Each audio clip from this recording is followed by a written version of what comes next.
Our first speaker will be Erica Williams, who will talk to us about diversity and inclusion in the marketplace, particularly diversity and inclusion in the investment advisor space, which I think is a challenge and a top-of-mind issue for all of us here in the room.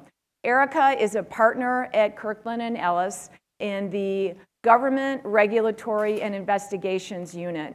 Previously, she was a special assistant to President Barack Obama, and she served as Deputy Chief of Staff for 3 SEC chairs. So please join me in welcoming Erica to the stage.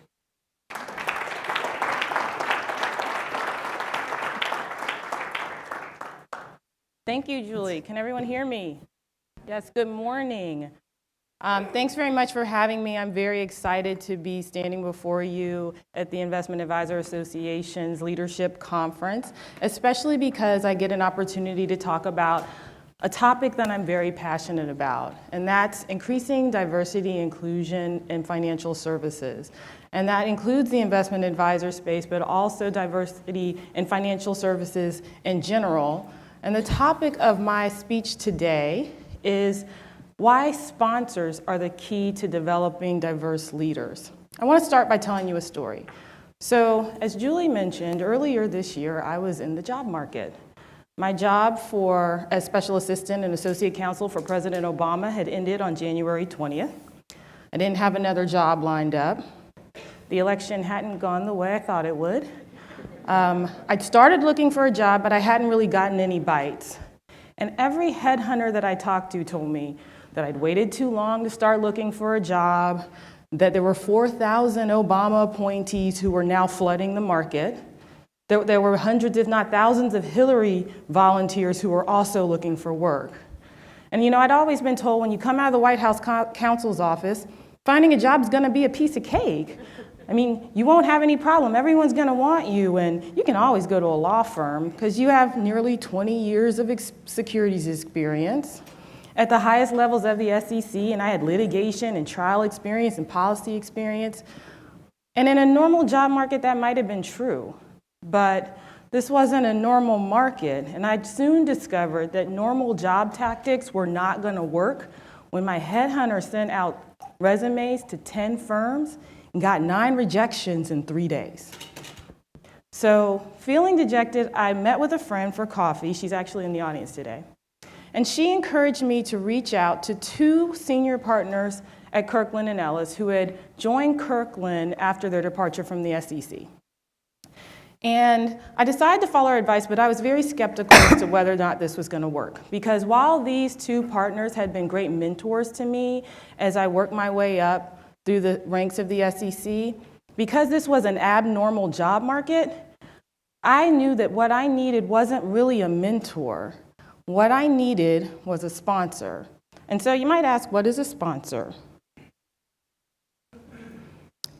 So the book, The Sponsor Effect, describes a sponsor as a senior leader who uses his or her influence on their protege's behalf. They open up career advancing opportunities for their protege. They introduce their protege to senior leaders. They help them get promotions. They talk about them both inside and outside the organization. And really importantly, they give their proteges air cover. They give them opportunity to try new experiences, and they increase the perception about what the protege will do. So while a mentor is someone who gives advice and encouragement, a sponsor is really something different. Sponsors, according to Sylvia Ann Hewitt, who wrote the book, Forget a Mentor, Get a Sponsor, is someone who will invest in you and elevate you to the next level. See, a sponsor sees furthering your career as an investment in their own career. A sponsor relationship, unlike a mentor, it's not altruistic. They just don't do it just out of the kindness of their heart. It's transactional. It's like a long-term quid pro quo. And I knew that I needed a sponsor in this abnormal job market because becoming an equity partner in big law was going to put me in a very small percentile. Currently, the percentage of women equity partners in big law firms is 18%. The percentage of minorities, specifically African Americans, is 2%. So that would put me somewhere less than 2%. And the percentage of minorities as a whole is 8%. Financial services, your industry, it's not much better. The percentage of senior executives and board members in financial services who are women is 29%. And the percentage of minorities is 19%. I also knew I needed a sponsor because throughout my career, a lot of my successes had come because I had some amazing sponsors. As Julie said, I count 3 former chairmen of the SEC, Mary Shapiro, Elise Walter, and Mary Jo White, as tremendous sponsors for me. And I was also fortunate to have Neil Eggleston, who's now my partner, the former White House counsel, serve as a sponsor for me. In fact, he's still a sponsor to this day. And when I think about what they've done for me over the years, they gave me promotions. They gave me increased responsibilities. I continually meet people who are like, oh, I know that you do a good job because Mary told me. I heard from Mary Jo how wonderful you were.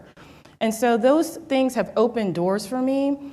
And I knew that what I'm looking for here is a sponsor. So going back to those 2 partners, I didn't know whether or not they were going to be able to pivot from being mentors who gave advice and encouragement to being sponsors, but boy was I surprised. During my pursuit of partnership at Kirkland, these 2 sponsors, they took my resume literally out of hundreds of resumes and put it on the top of the stack. They met with me before I had my interviews and talked to me about things that I should say. They told everyone in the partnership about me. They made sure the executive committee that was going to be voting on partnership, that they had enough votes for me. I'm a partner at Kirkland to this day, in part because of the extra work that these 2 partners did for me on my behalf. And one of the things that's interesting is that we did have some things in common. We both worked for the Securities and Exchange Commission. But when you look at the surface level traits of these partners, we really couldn't be more different. They're tall, I'm short. They're men, I'm a woman. They're both white, I'm black. One of them's a hardcore Republican who I think voted for President Trump.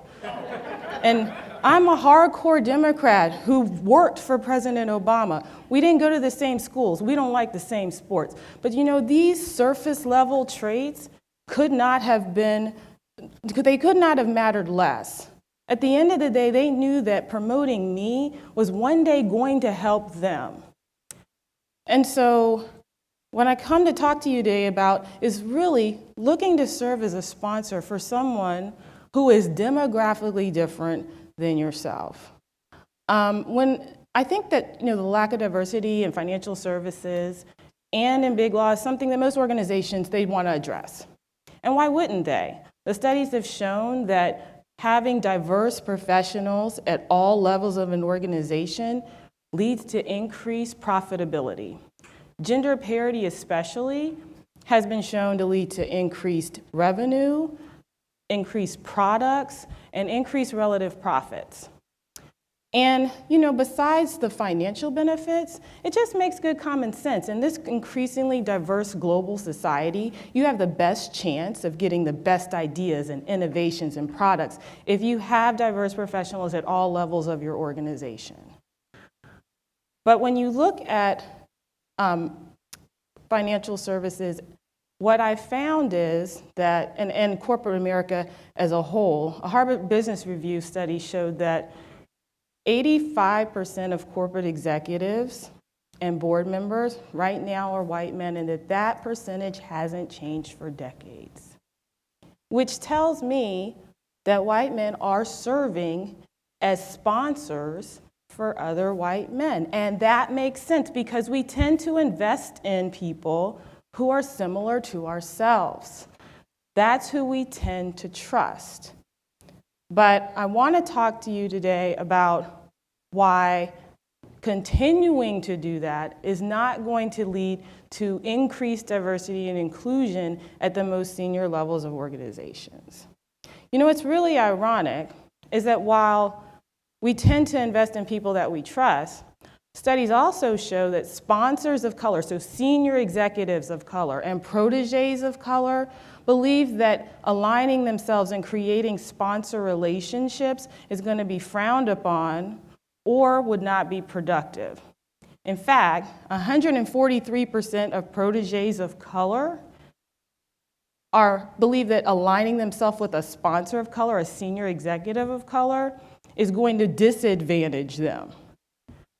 Interestingly enough, women also they do not tend to enter into sponsor relationships as much as their male peers. In fact, women are half as likely to seek out sponsors. They're actually more likely, according to the studies, to believe that hard work is going to earn them the promotions and bonuses and recognition that they deserve. But when all things are equal, the person with a sponsor who is sitting in the meeting with the executives who are making the promotion and bonus decisions is likely to get the promotion and bonus every time because they have someone in there advocating for them.